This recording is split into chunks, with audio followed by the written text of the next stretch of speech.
You guys have really enjoyed my videos talking about schools that do not have football, and with it being the time of March Madness right now, I thought we'd try to do a little bit of basketball-flavored football content, and today I want to talk about some schools that are notoriously historic at basketball, but have honestly become pretty good at football. I'm not going to say that they become football schools instead of basketball schools, but still, these programs have had a rise on the football field that is somewhat starting to rival their success in hoops.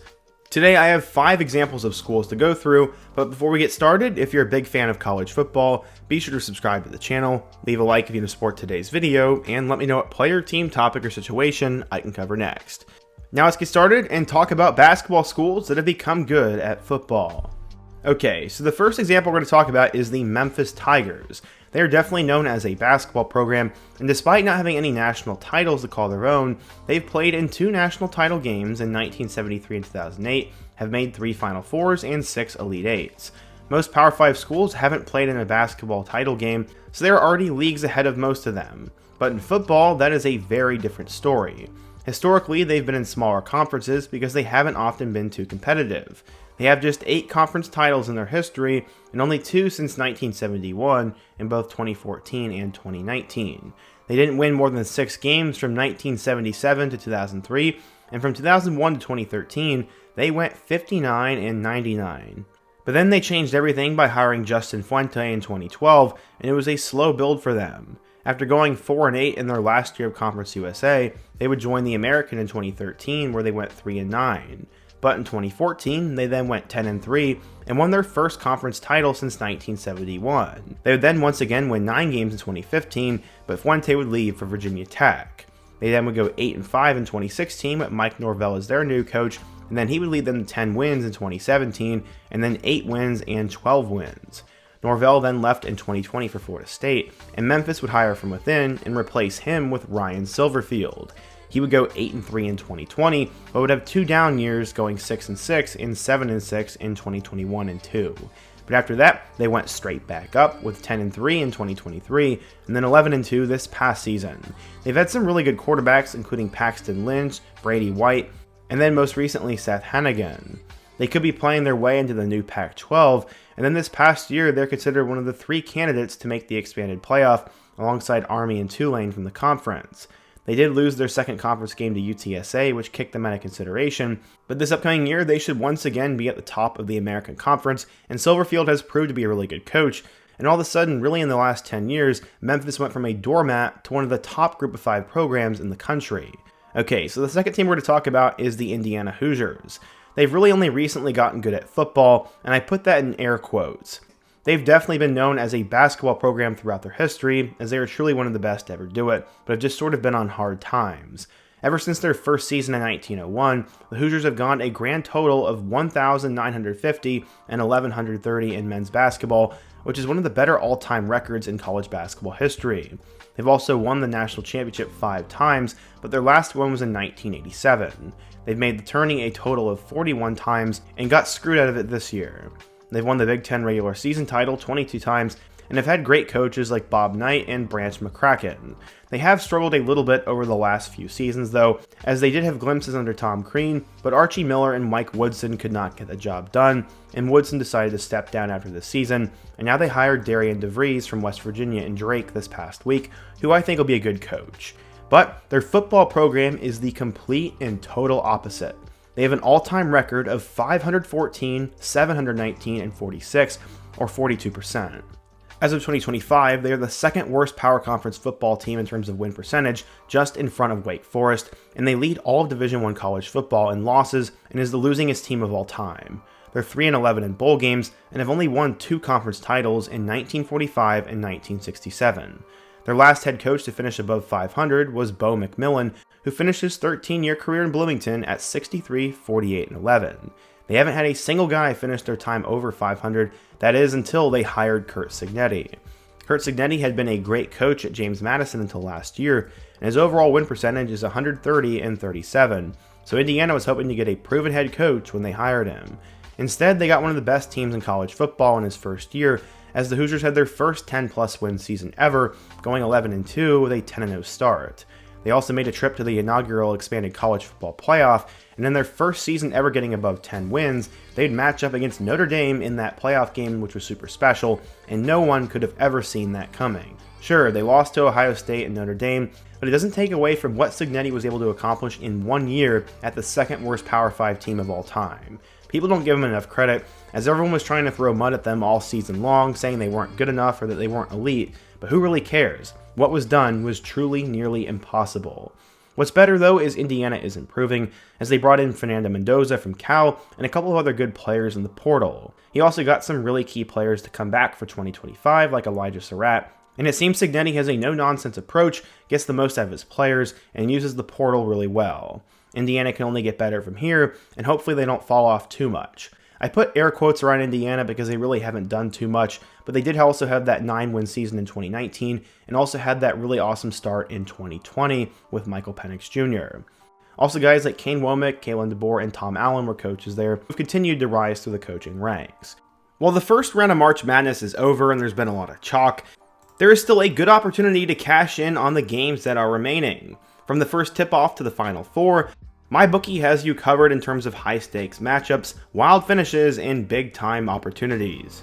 They've packed in promotions, props, and features that make betting on this event not only exciting, but also profitable. For example, we have 4 Sweet 16 matchups on Thursday night, and if you have a hunch that a certain team is going to win, like Cooper Flag and Duke, you should just go ahead and make that pick. If you're an SEC homer like myself, I'd go ahead and pick Alabama, Florida, or even Arkansas. There are plenty of matchups throughout the rest of the Sweet 16 and Elite 8 and throughout the tournament that you can also make your pick on. When you decided what you're going to pick, go over to MyBookie and use my promo code Fisher50 for your first bet. Despite a calm start to the month of March, I think the madness will finally ensue in these later rounds, so be sure to take advantage of all the craziness. Again, be sure to use Fisher50 over at MyBookie. Thank you to them for sponsoring today's video. Okay, so like Indiana, the Duke Blue Devils are another program that's one of the best in college basketball history, except they're more of a newer blue blood than Indiana is. Their overall record is 2,303 and 928, and that gives them an overall win percentage around 72%, but they only won their first national championship in 1991. They've won 4 more since then though, and were a 1 seed in this year's tournament. They have 47 overall tournament appearances, including pretty much every year since Mike Krzyzewski took over. They also claimed 24 regular season ACC titles, and most of that is because of one man, Mike Krzyzewski, who was signed in 1980 and coached there through 2022. He won all 5 of their national championships, 101 tournament games, 28 conference titles, and made Duke into the powerhouse they are today, and arguably the biggest brand in the sport. They are a powerhouse that constantly puts themselves at the top of the nation, and football was usually an afterthought. Historically, they were very different as well, as despite odd successful seasons under coaches like Wallace Wade, Steve Spurrier, and Mike Elko, Duke has historically been a doormat even long before the basketball program took off. Their overall record is 547, 559, and 31, or under 50% of their total games. They're 8-9 in bowl matchups and have only won 7 ACC conference titles. The rest of their conference titles came in the SoCon. They also have 2 unclaimed national titles, but both of them came before or during World War II. Other than that, Duke has typically not been all that competitive and hasn't been able to pry themselves out of it. Former head coach David Cutcliffe, who coached the Mannings at Tennessee and Ole Miss, had some isolated seasons of success in the modern era, helping Duke get ranked a few times, but they never really did much, and he was fired in 2017. After that, Mike Elko had a few good years in 2022 and 2023, but he left to go back to Texas A&M. The good news, though, is that Duke was able to find a head coach in 24, and he was able to keep the momentum in Manny Diaz. They've won 9 or more games in 2 of the last 3 years, and that's pretty crazy to me.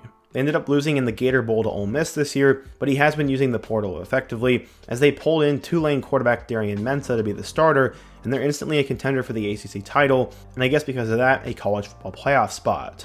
We'll have to wait and see what happens, but I do think Coach Diaz is a solid coach, and by no means is Duke becoming a football school compared to a basketball school, but they're getting much better in the gridiron than people want to give them credit for. Okay, so our 4th school is the Louisville Cardinals. This might surprise a few of you who grew up at Teddy Bridgewater at Louisville, but the Cardinals are actually a basketball school.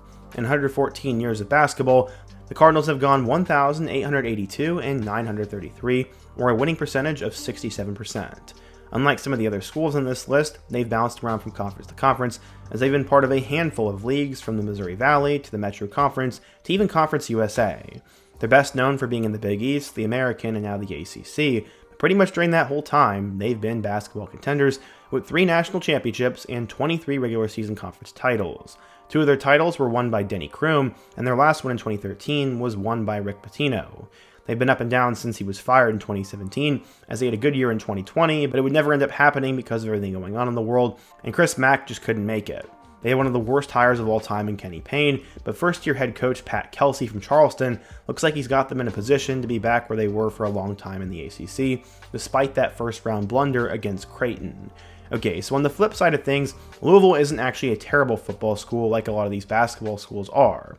They have an all-time record of 550, 496, and 17, and a 13-13-1 bowl record. The Cardinals have actually been pretty competitive despite all their conference hopping, and they even have 8 conference titles, though the last conference title was in the Big East. They've had a handful of really good football players that have come through the program, like Teddy Bridgewater, Johnny Unitas, and Lamar Jackson, and Lamar even won the Heisman.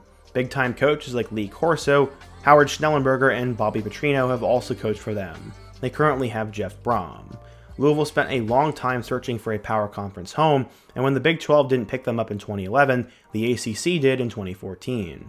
Despite that, their football program hasn't really taken that huge of a leap since joining the ACC, but they have steadily gotten better, most recently under head coach Jeff Brom. Steve Satterfield was very mid. In 2 seasons so far with the Cardinals, he's gone 19-8, going 10-4 in 2023 and 9-4 in 2024. He could finally be the head coach that brings Louisville an ACC title, especially with Clemson and Miami being inconsistent. Brom also ended up going to Louisville, so he absolutely loves the place, and I think will build them up into something special. But still, they are a basketball school first and foremost, even though it hasn't always looked that way recently. Okay, so the last school we're to talk about is the UNLV Runnin' Rebels. They're an interesting program because not many people know just how good at basketball they are. Unlike a lot of other non-power conference programs, the Rebels have actually won a national title in 1990, as well as 20 tournament appearances and 12 conference titles under their belt. Most of the success came under one head coach, Jerry Tarkanian, who was their head coach from 1973 to 1992 when he was forced to resign. He ran a unique offense that involved a lot of speed from players, confusing and outrunning defenses, which led his UNLV teams being named the Running Rebels, which is a nickname that has stuck with them.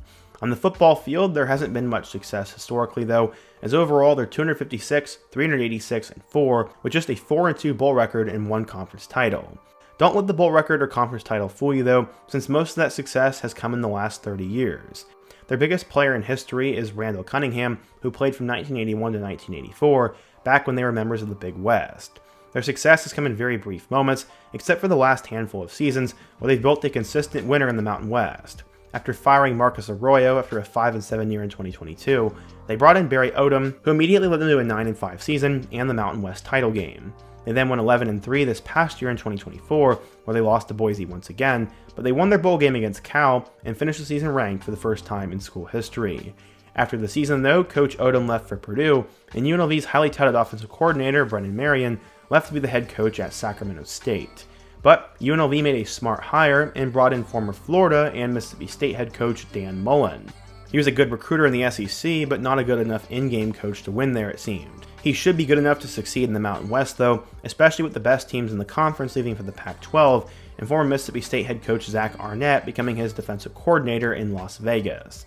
The Rebels could be one of the top group of 5 teams for years to come, and could be making playoff spots. Their basketball program has struggled to find relevancy over the last decade or so right now they kind of are becoming more of a football school than basketball, but they need work in both areas. So yeah, today I talked about 5 schools that are historically good at basketball, but have started to become football programs or become better at football. Let me know what you think though. Which team on this list surprised you the most? Should I do a part 2? And if so, let me know which team or program I should include. Also, before you go, if you have another unique topic, be sure to drop it down below. Leave a like if you want to support today's video, subscribe if you're new, and check out some of the videos on the end screen. Hope to see you guys again soon, but until next time, peace.